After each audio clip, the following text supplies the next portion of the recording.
Welcome to the Remembering Akron podcast. I'm your host, Derek Maxfield, and today my guest is Beverly Summe.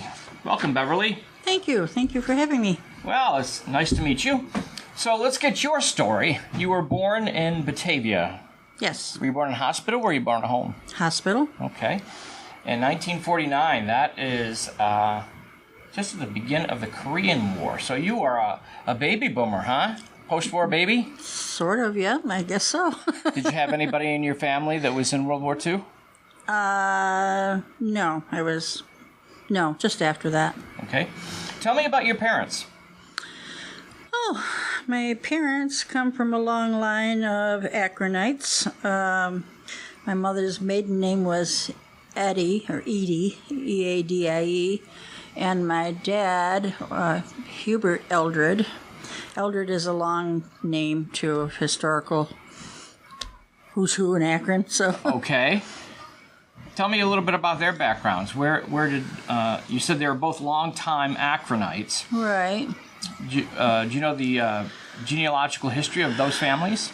No, I really don't. There's English-Irish descent on both sides. Okay. I really could not tell you, like, as far as going back to ancestors, but they were both born in Akron. I see. Raised in Akron. All right. What did your dad do for a living? He worked at the Gypsum, the Certainteed, National Gypsum. Okay. The quarry. Before he passed away, yes. Okay. Mm-hmm. And how many siblings did you have? I had 6. Well, okay. For today, that's a big family. Yes, yeah. Compared to the 19th century when people were having 12, 14, 16, gosh. that's small. Right. So you grew up in the Akron area. You graduated from high school in Akron then? Yes. Mm-hmm. Do you have any favorite memories of high school? Oh, I loved all my memories. I liked school in general. Okay. I was the first class that moved from, I started kindergarten at the library, a half day, and then we moved to the high school in first grade, but just for a half a year. Mm-hmm. And then the brand new elementary school was built. So I believe that would have been 1956, I believe. So we moved there. So we were the first graduating class from the new auditorium. Nice. So you graduated in 56 then? No, started first grade. Oh, okay. Graduated in 1967. 1967. Mm-hmm. All right. So you would have been in school when Kennedy was assassinated. Yes. Do you remember that day? I remember being in the locker room and getting the announcement over the news. We were all, on the PA system. We were just all shocked, very sad. I think it might have been the first time I've ever seen my mother cry. Really? Like, when I got home, she was just, I just think it affected everyone so different. Mm-hmm. Well, the fact that it was largely on television and recorded by film had a lot to do with it, too, right? Yeah. And my family was Catholic, so, being a Catholic, he sort of struck First a special Catholic place. president of the United States. In my mother's heart, And she wasn't a political person at all. Yeah. Well, a lot of people got caught up in Camelot, Yeah, I guess so. You also grew up at a time of the Vietnam War. Did you have anybody affected by that war? Well, my fiance was drafted but did not go to Vietnam. Many of my friends got drafted, during that era. I mean, the draft was scary, So, yeah, not a good time. Mm-hmm. So what did you do straight out of high school? I became a secretary and worked at Whiting Roll-Up Door. Okay. And then married a year later, so started a family. So you got married kind of young, like very. 19? Yeah, 19. I see. All right. Mm-hmm. And started Which was a family. the thing to do back then. Right. If you didn't go to college, you got a job or got married. Okay. Became a homemaker. Yeah. Yeah. So you have 2 children? 2. Mm-hmm. Can you tell me about them? 2 daughters. Both are school teachers. One is a French teacher, and the other is a first grade teacher. Okay. Are they both still in the area, or did they Yes, they fly? both live right here. Nope. Really? Mm-hmm. That's really interesting. Yes. So many young people in Western New York don't stick around. No, I know. I'm blessed. Mm-hmm. Very good. So I understand that you have been associated with the St. Teresa's Roman Catholic Church for some time. Mm-hmm. You're active in their women's guild? I was. Tell me about just that. for a short time. Okay. We just helped, raise money and do things for the church. And somehow you got involved in the history community in Akron. Oh, yeah. How is it that you fell into that? I think I've always liked history, but back in 1992, I owned a store. And Tell me about that first. This is the store? Bag and Barrel? Yeah. The Bag and Barrel. That was my love. I've since retired, obviously, but in 1985, I opened it after having many part-time jobs working out of my home. I decided I'm going to go out into the world, and so I was out for a walk one night and noticed people inside of the old, what was known as the Sherwood hardware store. It had always been called that.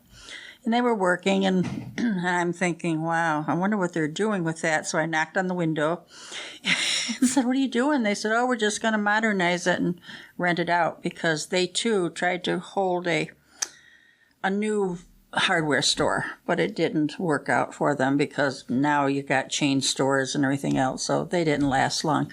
So anyway, I said, well, how much are you going to modernize it? And he says, we're going to put carpet. And I go, I said, could you stop? I said, if you stop, I might be interested in renting it. And he said, really? I said, yes, but I want everything intact. So I said, I'll let you know tomorrow. So he talked it over and decided, yes, that's what I wanted to do. So I rented. They gave me the one big main room of the store. And it still had the wainscoted ceilings and walls and the wooden floors. So I was very excited, and I opened up my store. So it had a lot of character then. Yes, and I didn't want to lose it. And that building is so rich in history. And people don't even realize that, and it's a shame. I kept it intact, but after my retirement, the new owner has not made that happen. I see. So what kind of a store was it?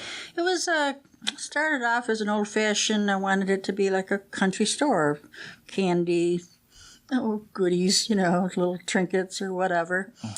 And I did most of my own craft work, but it soon evolved into buying more because I wasn't able to continue to make it. And my clientele became bigger and bigger and more. And so next thing I knew, I'm full-fledged home decor. And in the end, I would say I was the largest store, probably in Erie County, that sold country goods, furnishings, and decor. Wow. Certainly the largest one in Akron. And it lasted for 25 years. That's a good run. Yeah, it was. Yep. And we ended up buying the building. Behind the building, there was a 3-story barn, which was awesome. And, 5 apartments in that building. So, wow. Beautiful building. Yeah. A lot of rich history in the building. It was the second building that Jonathan Russell built from, the forefather of Akron. Okay. And so why did you decide to retire and sell? Divorce. I see. not a pleasant time. That'll do it, yeah. But with me, I've brought a lot of great memories, and I still run into people all the time that remember the store I just did today on the way in.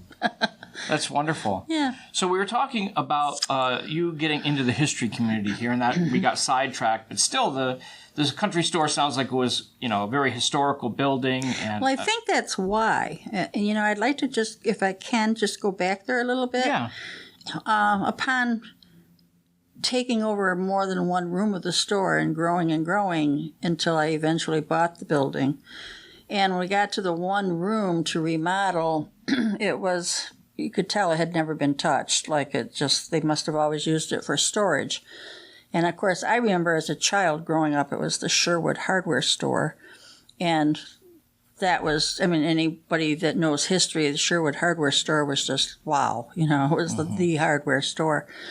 But anyway, I love the building and I like the history, but while removing some old paper and whatnot off the wall to expose the wooden walls, it fascinated me that the one room way in the back had beautiful wide molding around the ceilings, cold molding, and I couldn't understand, why just this one room? It's a very primitive looking building. Why that? And then upon tearing off more layers, I found that there's beautiful wallpaper. and wallpaper and co-molding just didn't tie into that building. So anyway, taking that off, I found old paper bags that came from Akron Cement Works, which goes back to the 1800s. And it's like, so I became deeply involved at that time. And then in later years, uncovered the fact that a German immigrant owned that store. His last name was Vroom, Vroom. And he was a furniture maker and undertaker on the side, which was very common. Yeah. And thus that room is where he would lay people out. Oh, really? And he also made coffins.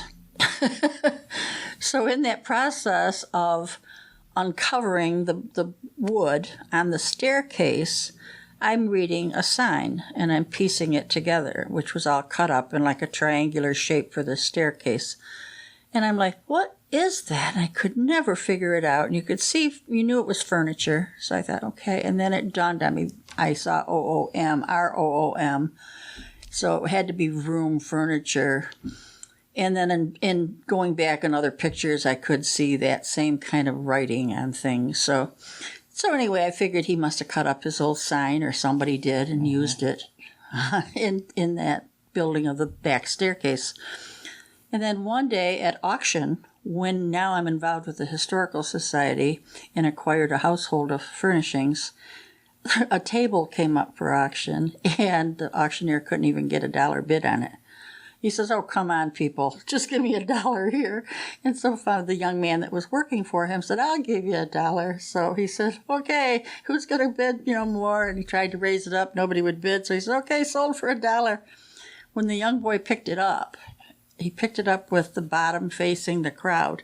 And as he's walking through the crowd, I see Vroom, Akron, New York, on the bottom of the table.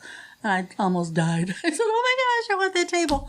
So I ran after him. I said, I have to have that table. He goes, no, you didn't want it. I go, please, I'll give you $2. He said, no. I said, okay, free. He said, no, give me 10. I said, I'll give you 5. He said, okay.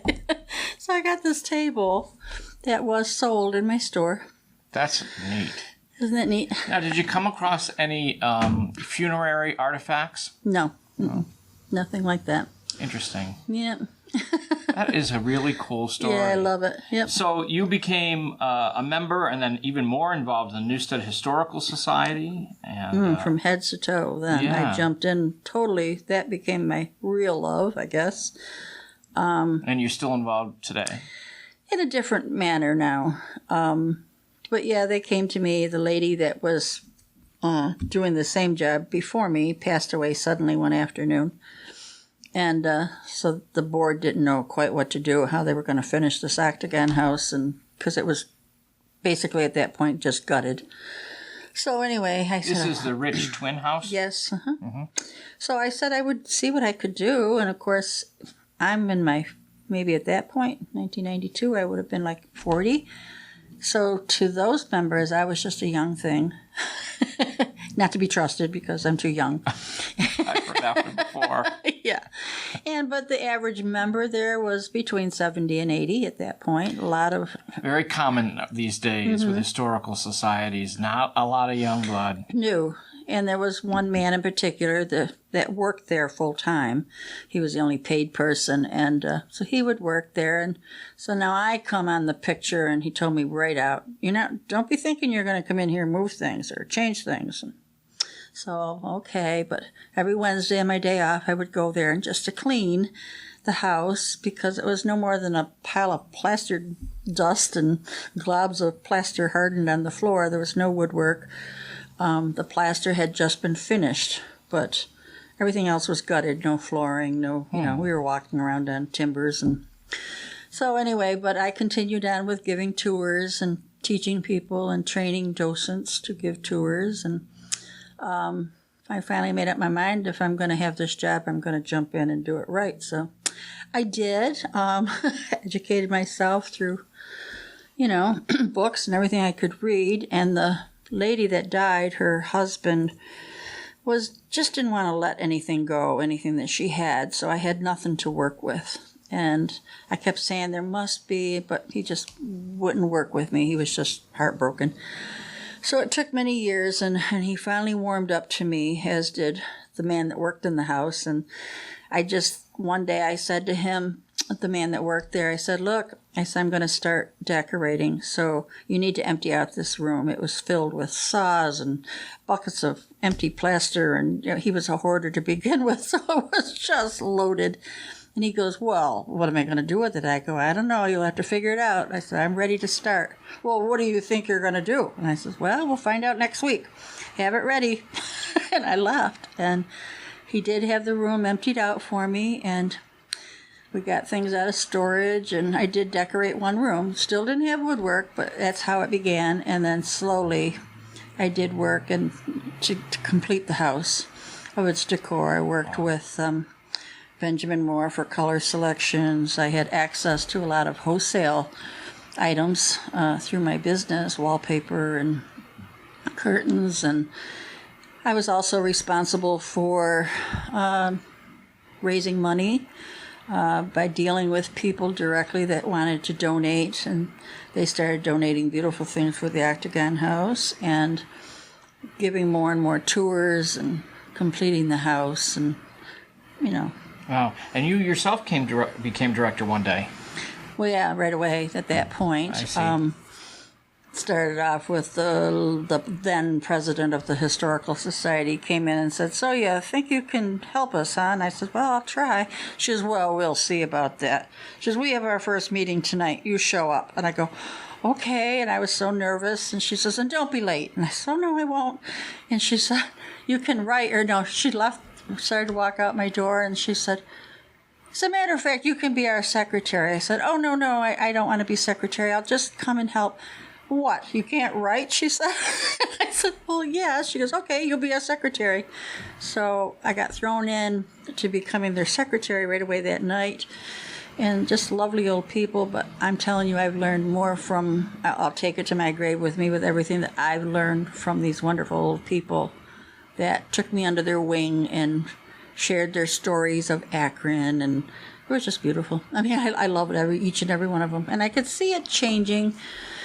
But anyway, the man that lost his wife warmed up to me and finally started bringing me boxes and boxes of stuff and crinkled up old papers, notes. I guess Sally, her name was Sally McLeod, and I guess she thought she was going to be there forever, so she didn't take good notes. But in a box of crumpled up papers, I did find the application to be put on the National Register. Ah.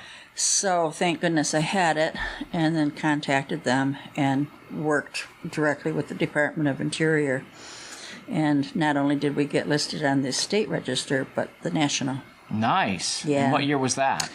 Oh, gosh, I knew you were going to ask me that, because I can't remember.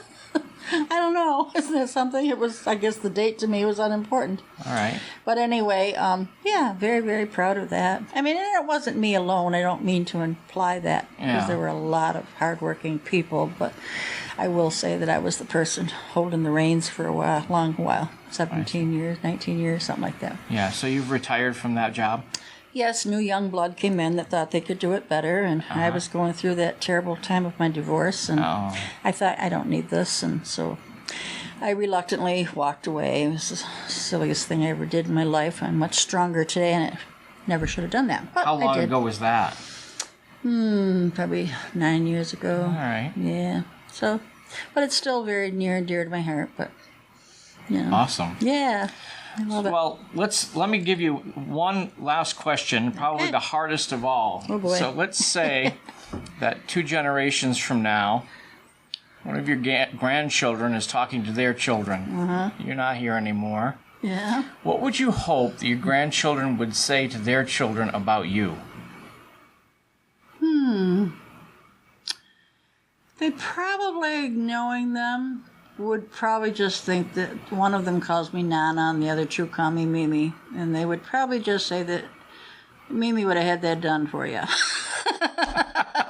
I'm just sort of a person that just goes and takes charge and does it. I see.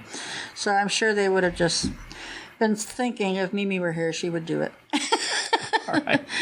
So I don't know what else. I mean, I think that they know that my love is decorating. They always say, don't leave it laying around or Mimi will decorate it.